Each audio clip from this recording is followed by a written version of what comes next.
Jack Black. So if you're my age, you've seen this guy your whole fucking life. Let me go look at his Instagram here.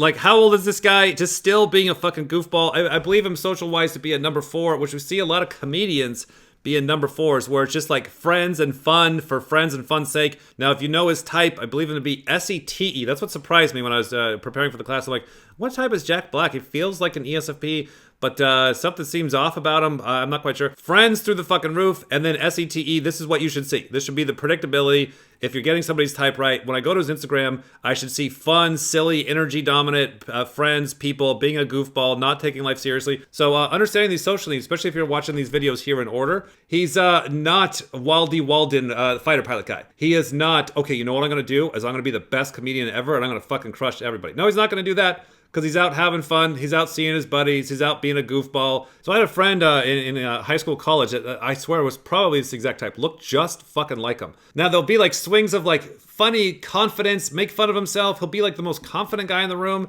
and then the most insecure guy in the room. There's quite a range this guy does. Now he's a comedic genius. He's always just been really good in the movies. Now what's interesting is like as he's gotten older, like really kind of will go through swings of letting himself go. Now, what we'll see with a lot of people is they'll have these swings of like I'm in shape, out of shape, in shape, out of shape, you know. And so Jack's definitely kind of had that over the years. And then now that he's gotten older, he's just gone like, you know, crazy gray beard or whatever. I can't ever take him seriously. I don't know. Like, I don't know if he's depressed, if he's goofing around, if he's trying to troll everybody, if he's getting ready for a movie. He's a very unpredictable guy. I don't follow him enough, but he is one fucking crazy individual. SETE, play, consume, sleep, blast, last. Now, I am about as sure as I can be. So double masculine at the top, SEFI. So a lot of masculine energy. So he's actually going to be a rather a strong guy. You know, like this is a Sheaf LaBeef or Jake Paul or these guys like my friend Brian, that was this type, was just like he used to punch the punching bag, and I had never seen it before, but the punching bag would bend or he'd kick it. He would kick it, and the punching bag would bend. Have you ever seen a punching bag bend in half? Fuck, right? So, but then he's gonna have the sissy syndrome of like, you know, the feminine NT at the bottom. He's gonna be, I don't know, I'm not sure, you know, the blast last. So there's gonna be some good swings there. Of confidence and insecurity, you know? Now, if we're looking at the social stuff, right, we should be seeing this, friends at the top and flexing at the bottom. So, and then you got to filter that through the type of the Saver DE, right? So it's like, it should be a lot of like, well, I don't know, whatever they want. Well, they're bigger than me. They're better than me. Now you would think, oh, that's the DE, that's the type. It's like, no, we're not. That's not what we're seeing. We're seeing people of this exact type that are number 1s. They're like, yeah, fuck everybody. I'm gonna do it. I'm gonna be the best. What do you think? They'll have a little DE in there, but it's like the social thing will push right through. And then the specialization is, okay, I'm gonna get really, really good at this task. And that's what I really admire about the 4s and the 3s. Is they have specialization, so they're like, you know what, fuck that. I'm not going to do everything. I'm not going to be a fighter pilot. I'm not going to be at the top of the mountain. I'm not going to be responsible. I'm not going to fall into the number 2 trap where I'm just working on everything and then just the years are rolling by, but I'm keeping business going, right? No, I'm going to get really good at this thing here. Now, if you fuck that up and it's, you know, washing machine repair and it's the 1980s, or, you know, it's computers and then the computers go this way or that way, like you might get fucked, right? Because a lot of the 4s and 3s, they get really fucked in the workplace when the economy pivots. They're like, shit, I've been spending 20 years getting good at this, and now AI does it. You're like, yep, and that fucking sucks. That's where a lot of the 3s and the 4s, they get really scared. Where the 2s and the 1s are like, well, I'm going to just jump, and they can jump around the top. You know what I mean? The 4s I've seen, because the best friends I've had in life have always been 4s. It's like when I was going through really hard times when I was living in Los Angeles and stuff and just didn't have food, didn't have money, just trying to get started in life. Like, here's my homeless fucking friend, and like would just give me everything that they have. And I would see that, I would experience that over and over and over again in my life, going through Los Angeles, going through hard times and stuff. It's like, and I remember at the time just going, all right, if/when I'm ever successful in life, I'm going to remember that the most friendliest, loving people are not at the top. I revered him, and I was very nervous around him, and I just really wanted his approval. You know, I wanted him to love what I was doing, and he wasn't that kind of guy. He's not the kind of guy that, like, heaps praise on anyone. So what would happen? Like, you would think you would do a take and then look for something from him, and he would be poker faced? I just remember acting my ass off and then looking over, yeah, and he would go, good, it's fine. Good, fine. I wouldn't say anything, but in my mind I was like, he hates me. This fucking sucks. A few different variables going on there. So you see the DE of like looking at the other guy, sure, but again, factoring these social needs, we'll see people of this exact type that'll be extremely confident. They're like, they're not that kind of worried about it, right? We see with the 4s and the 1s, they kind of have an interesting dynamic, and the 2s and the 3s have an interesting dynamic with each other, right? So the 4s and the 1s, the 4s, they're looking up at the God King. The 2s and 3s aren't looking at the God King so much. They're not looking at the guy number 1, because the 2s and 3s are kind of busy doing shit. But the 4s are like, I don't know, I just showed up here today. I want everybody to like me. Oh shit, there's the guy at the top. Well, I want him to like me. And so you'll see that a lot more with the 4s, is they're more sensitive to who the guy at the top is. And if the guy at the top, what did he say? Heaps praises? Like literally like kingship type wording. And I was singing a song by the leading player, Glory. And it was just like, glory, glory, glory, glory. I did it better back then. That's but pretty the thing good. is, when I found I found that extra gear, I was able to throw it into overdrive with some like gravel and some power. Yeah. And I was like, what is this? I have this Lamborghini I didn't know I possessed. So once you discover that, are you like, I'm forming a band, I want to be in a band? Like, did No. you have a band in high school? Yeah, we were the worst. Stop the self-deprecating, right?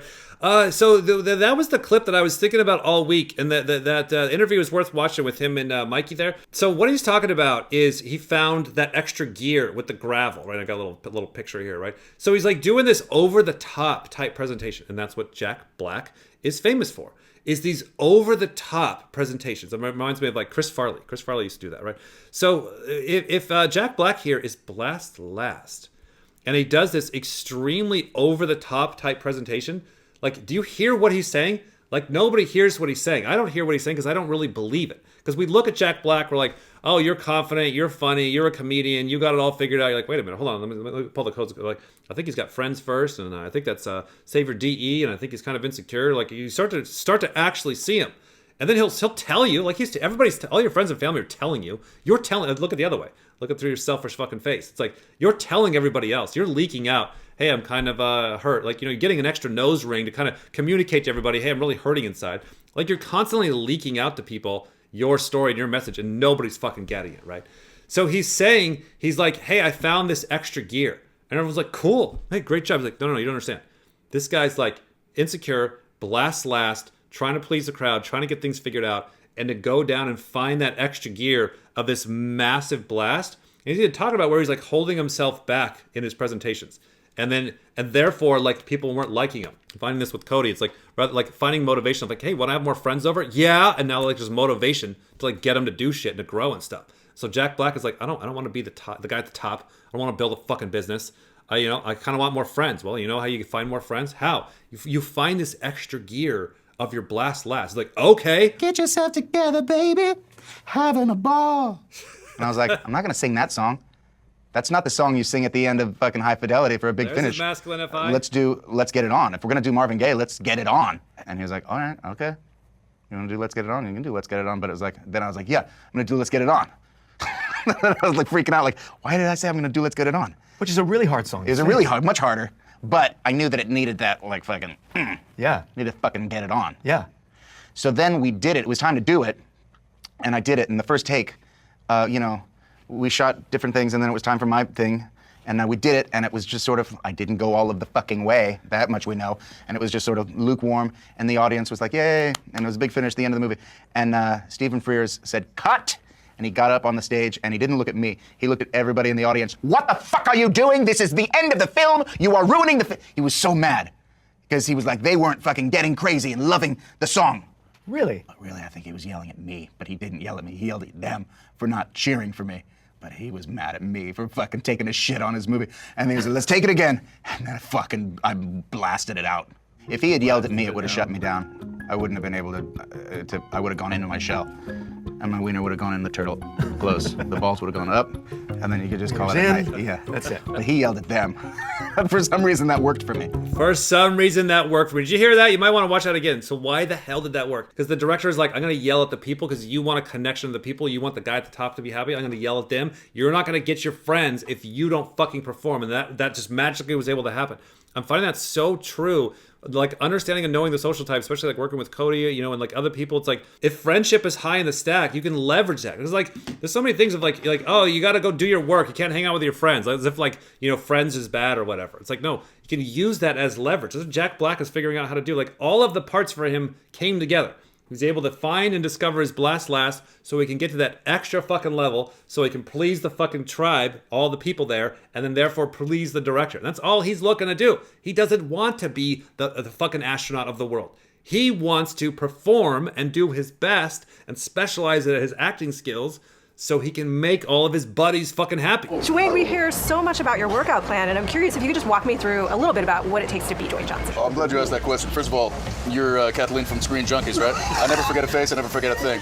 Mine's like a steel trap. I wake up at 5 a.m. and do 27,000 rip curls, bleed, blood, sweat, tears. That's the approach that I take to life. That's how I approach everything. Life is a delicious drink that you have to suck deep. There's no time like the present to enjoy your loved ones, your family, your things, that, the other thing. And then projects, I gotta go. Wow, that's good.